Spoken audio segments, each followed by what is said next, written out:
क्या तुम्हें पता है तुम्हारे परफ्यूम में, खाने में, मेडिसिन्स में और इवन तुम्हारी बॉडी में भी एक एटम कॉमन होता है, कार्बन। और इस एक कार्बन ने पूरी केमिस्ट्री की दुनिया में धूम मचा दी थी।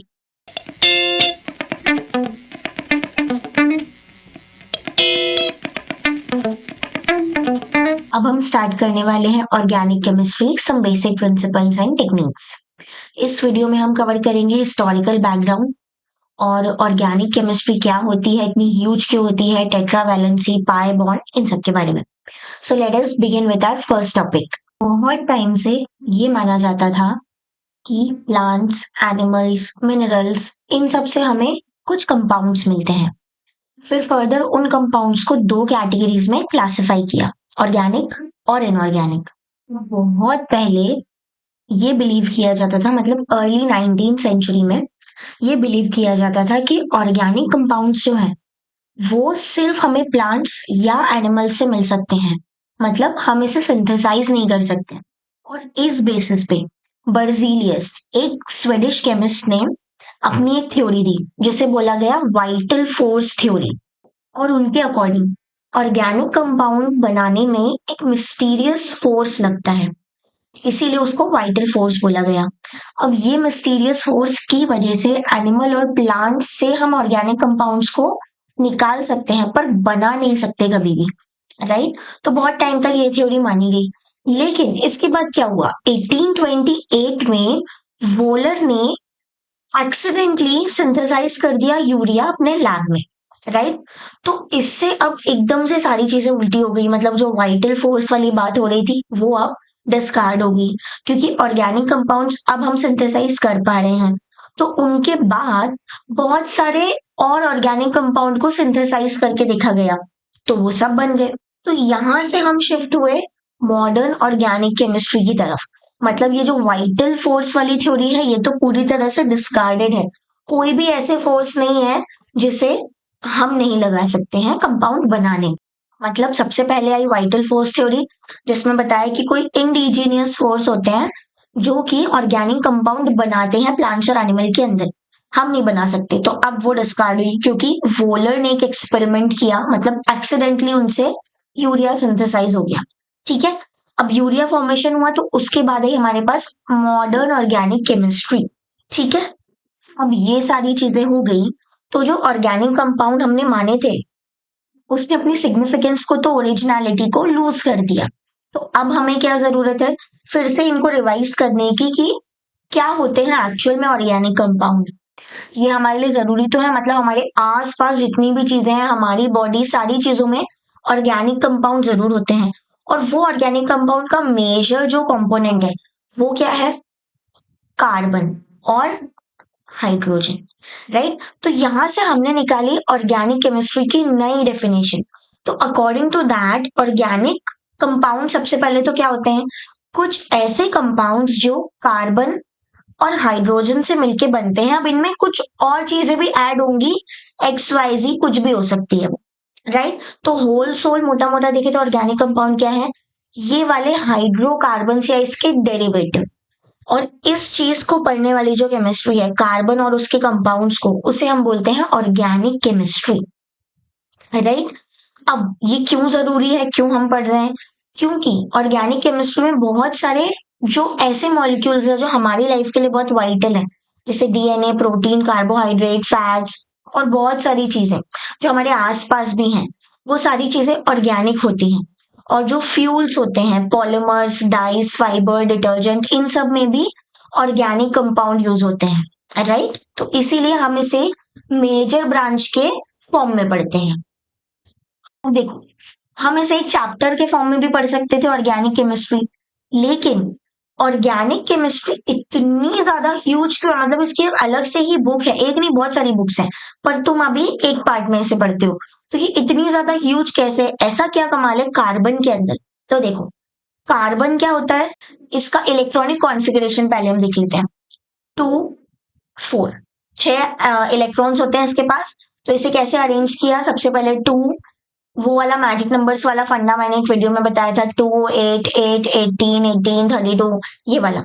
तो अगर हम 6 इलेक्ट्रॉन्स को फिल करेंगे तो क्या होगा, 2 और 4। तो मतलब इसके लास्ट जो शेल है, वैलेंस शेल में कितने इलेक्ट्रॉन हुए? 4 इलेक्ट्रॉन हुए। अब कोई भी एटम क्या चाहता है? स्टेबल होना, मतलब उसके वैलेंस शेल में 8 इलेक्ट्रॉन्स हो गए तो वो स्टेबल हो जाएगा। ठीक है, तो ये कार्बन क्या करता है, इसकी टेंडेंसी है 4 बॉन्ड्स बना लेने की, राइट। और अब एक और स्पेशलिटी, ये बॉन्ड्स कैसे बनाता है? शेयरिंग ऑफ इलेक्ट्रॉन से बनाता है। ठीक है, शेयरिंग से बनने वाले बॉन्ड को हम क्या बोलते हैं? Covalent bond. मतलब कार्बन क्या शो करता है? Tetra covalency. कार्बन कैसा कंपाउंड है? Tetra covalent, right. ठीक है, तो अब हमने देखा कि कार्बन जो है वो 4 तरफ से बॉन्ड बना पा रहा है, और इसकी एक और टेंडेंसी है कि अपने ही आप से बॉन्ड बनाता चला जाता है। मतलब एक कार्बन है, दूसरा कार्बन, तीसरा, चौथा, बहुत सारे कार्बन आपस में ही बॉन्ड बना के बहुत लॉन्ग चेन फॉर्म कर लेते हैं। तो ये टेंडेंसी और दूसरे एटम में नहीं है पीरियोडिक टेबल की, ये सिर्फ कार्बन के पास है। तो अभी इतनी लंबी लंबी चेन्स बना रहा है, प्लस ये और दूसरे दूसरे एटम्स के साथ कंबाइन हो सकता है कोवेलेंट बॉन्ड के थ्रू। तो ये जो खुद ही से कंबाइन होने की जो टेंडेंसी है ना, ये जो खुद ही के साथ बाइंड होकर चेन बना रहा है, उसको हम बोलते हैं कैटेनेशन। ठीक है, स्ट्रॉन्ग कार्बन कार्बन बॉन्ड बनता है खुद ही के साथ और लॉन्ग चेन्स या रिंग्स बना लेता है। इसीलिए मिलियंस ऑफ ऑर्गेनिक कंपाउंड्स हमारे पास एग्जिस्ट करते हैं, जिसे हम एक अलग ब्रांच में, अलग केमिस्ट्री में पढ़ते हैं। ठीक है, अब ये मल्टीपल बॉन्ड्स भी बनाता है और फंक्शनल ग्रुप भी इसके अंदर होते हैं। मतलब देखो, C single bond C double bond C, या सी ट्रिपल बॉन्ड सी, ये मल्टीपल बॉन्ड्स हो गए ना। मतलब एक बॉन्ड, 2 बॉन्ड, 3 बॉन्ड, ये हर टाइप के बॉन्ड्स बना पा रहा है, और ये अलग अलग फंक्शनल ग्रुप को अपने पास रख लेता है। फंक्शनल ग्रुप मतलब ऐसे ग्रुप जो कंपाउंड की प्रॉपर्टी बताते हैं। जैसे अगर OH लगा हुआ है, मान लो यहाँ पे लिखा है CH2OH, तो इसमें अलग सा ग्रुप, कार्बन और हाइड्रोजन के अलावा तुम्हें क्या दिख रहा है? OH दिख रहा है। OH इसका फंक्शनल ग्रुप है। OH मतलब भी कंपाउंड क्या होगा? अल्कोहल होगा। ठीक है, और इसका नाम क्या है? Methanol, right. अब वैसे ही अगर CHO है तो एल्डिहाइड होगा, COOH हो तो एसिड होगा। ये सब हम एक अलग चैप्टर में पढ़ेंगे। अभी इतना समझो कि कार्बन मल्टीपल बॉन्ड्स बना रहा है और ये फंक्शनल ग्रुप्स होते हैं इसके साथ। तो इसकी वजह से बहुत सारी फैमिली ऑफ कंपाउंड बन जाता है। मतलब एक तो मेजर ब्रॉडर एक्सपेक्ट हुआ कार्बन, और फिर उसके अंदर और छोटी छोटी कार्बन की फैमिलीज हैं। ठीक है, तो कितने सारे कंपाउंड हो गए हमारे पास, राइट।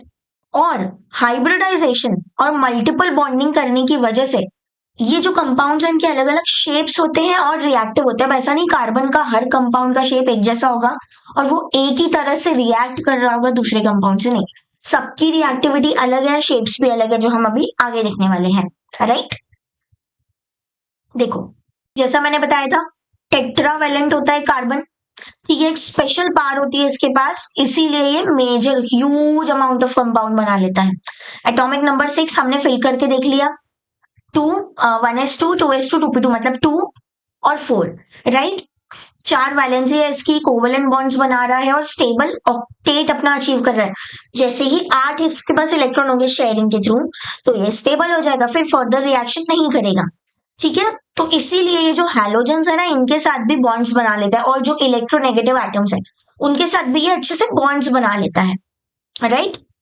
अब ये सारी बात तो हमने देख ली। अब हम देखते हैं शेप्स। हमने बोला हर कंपाउंड का अलग अलग शेप होगा, तो शेप को कैसे देखा जाता है? हाइब्रिडाइजेशन पे पूरा एक डेडिकेटेड वीडियो बना हुआ है जिसे आप देख सकते हैं, राइट। हाइब्रिडाइजेशन एक्चुअल में क्या होता है, मैं छोटा सा बता देती हूँ। जब एटॉमिक ऑर्बिटल्स मिक्स होके एक हाइब्रिड ऑर्बिटल बना लेती है सेम एनर्जी की, उसको बोलते हैं हाइब्रिडाइजेशन। ठीक है, तो एनर्जी क्या होती है? रीडिस्ट्रीब्यूट हो जाती है। हर ऑर्बिटल में same energy, equal amount of energy होती है। ठीक है, ये ज्यादा स्टेबिलिटी प्रोवाइड करती है। तो अब हाइब्रिडाइजेशन sp3 sp2 sp ये मेजर टाइप के हैं, और भी होते हैं कार्बन में, हम यही पढ़ेंगे, राइट। तो ये हाइब्रिडाइजेशन हो गया। अगर sp3 हाइब्रिडाइजेशन है, मतलब एक s ऑर्बिटल है और p ऑर्बिटल कितनी है? 3 लगा है ना, तो 3 p ऑर्बिटल है। अब ये, इसका एक एग्जांपल देखते हैं, मीथेन में होगा, CH4 में, तो इसका शेप कैसा होगा? टेट्राहेड्रल, और बॉन्ड एंगल 109.5। मतलब कुछ समझ में नहीं आया, शेप देखेंगे तो समझ में आएगा। ये देखो, ये CH4, 4 H दिख रहे हैं तुम्हें, एक कार्बन और आजू बाजू 4 H, ये क्या है, sp3 हाइब्रिडाइजेशन है। और ये जो एंगल है ना, ये बोल रहे हैं 109.5, राइट। अब देखते हैं sp2 C2H4 डबल बॉन्ड। देखो sp3 हाइब्रिडाइजेशन सिंगल बॉन्ड में होगा, sp2 डबल बॉन्ड में हो गया, sp ट्रिपल बॉन्ड में हो गया। मतलब p जैसे जैसे कम होते जा रहे हैं ना बॉन्ड, वैसे वैसे बढ़ते जा रहे हैं, राइट। तो देखो अब इसकी इथेन की ज्योमेट्री क्या होगी, ट्राइगोनल प्लेनर। देखो यहाँ ये इथेन है, C डबल बॉन्ड C, और ये आजू बाजू क्या लगे हैं, H, C2H4 होता है इथेन का फॉर्मूला, इथीन का फॉर्मूला। तो यहाँ पे sp2 हाइब्रिडाइजेशन है। अब ये जो बॉन्ड एंगल होगा, ये कितना बता रहे हैं, 120 डिग्री बॉन्ड एंगल होगा, राइट। 120 डिग्री बॉन्ड एंगल होगा, राइट। तो sp हाइब्रिडाइजेशन C2H2 मतलब ट्रिपल बॉन्ड वाला कंपाउंड आ गया। तो इसका शेप तो देखो भाई, 3 बॉन्ड है, कैसे ही रहेंगे वो, कैसे ही एडजस्ट होंगे लीनियर फॉर्म में। तो इसका शेप कैसा हो गया, लीनियर शेप हो। ये जो तुम्हें एंगल दिख रहा है, ये 180 डिग्री का एंगल। अब देखो जितना ज्यादा S कैरेक्टर होगा, उतना शॉर्ट और स्ट्रॉन्ग बॉन्ड होगा। तुम्हें अगर एक छोटी सी स्टिक तोड़ने को दी जाए, देखो तुम्हें एक छोटी सी स्टिक दी है, इसे तुम्हें ब्रेक करना है, और तुम्हें एक बड़ी स्टिक दी है, इसे तुम्हें ब्रेक करना है, तो किसमें ज्यादा एफर्ट लगाना पड़ेगा, इस छोटी वाली में। तो वैसे ही अगर S कैरेक्टर कम है तो बॉन्ड लेंथ छोटी होगी, और ये बॉन्ड लेंथ छोटी है मतलब बॉन्ड बहुत ज्यादा स्ट्रॉन्ग है, इसको तोड़ना डिफिकल्ट हो जाएगा, राइट। इतना याद रखना, S कैरेक्टर अगर ज्यादा है तो बॉन्ड लेंथ कैसी होगी, कम होगी, राइट। देखो तो इस अकॉर्डिंग अगर हम इन सारे 3 टाइप के हाइब्रिडाइजेशन को अरेंज करें, तो बॉन्ड स्ट्रेंथ सबसे ज्यादा किसकी होनी चाहिए, जिसका S कैरेक्टर ज्यादा हो।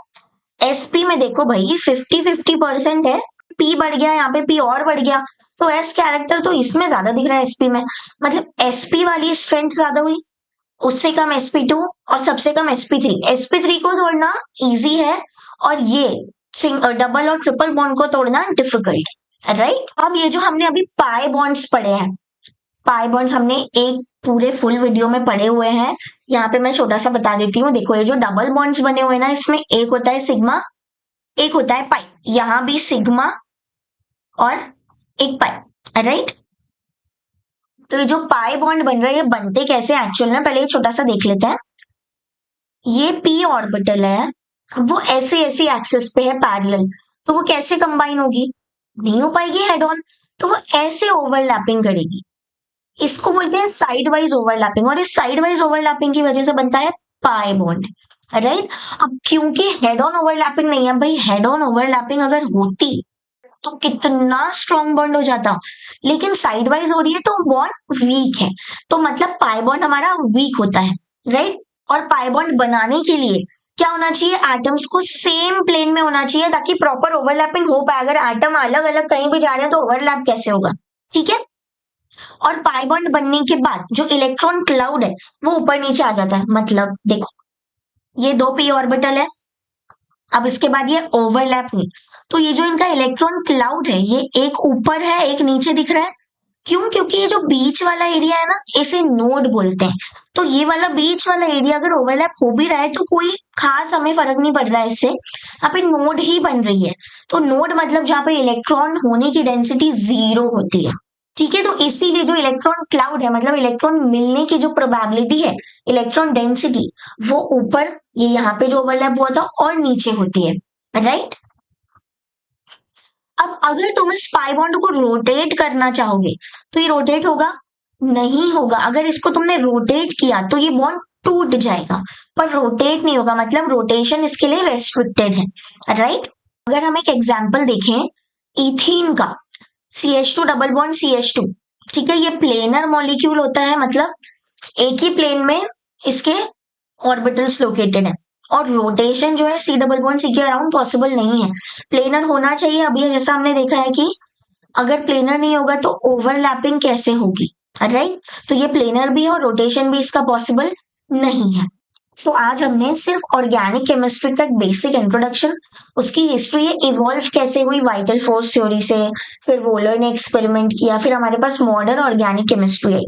फिर हमने देखा कि कैसे अलग अलग शेप्स होते हैं अलग अलग हाइब्रिडाइजेशन की, और उसके बाद पाई बॉन्ड्स की कुछ कैरेक्टरिस्टिक कि वो कैसा होता है। अब इसी से रिलेटेड एक बहुत ही इजी क्वेश्चन है आपके लिए, you have to crack it and give the answer in comment section. And if you like the video, please do like, share and subscribe. Till then, bye bye.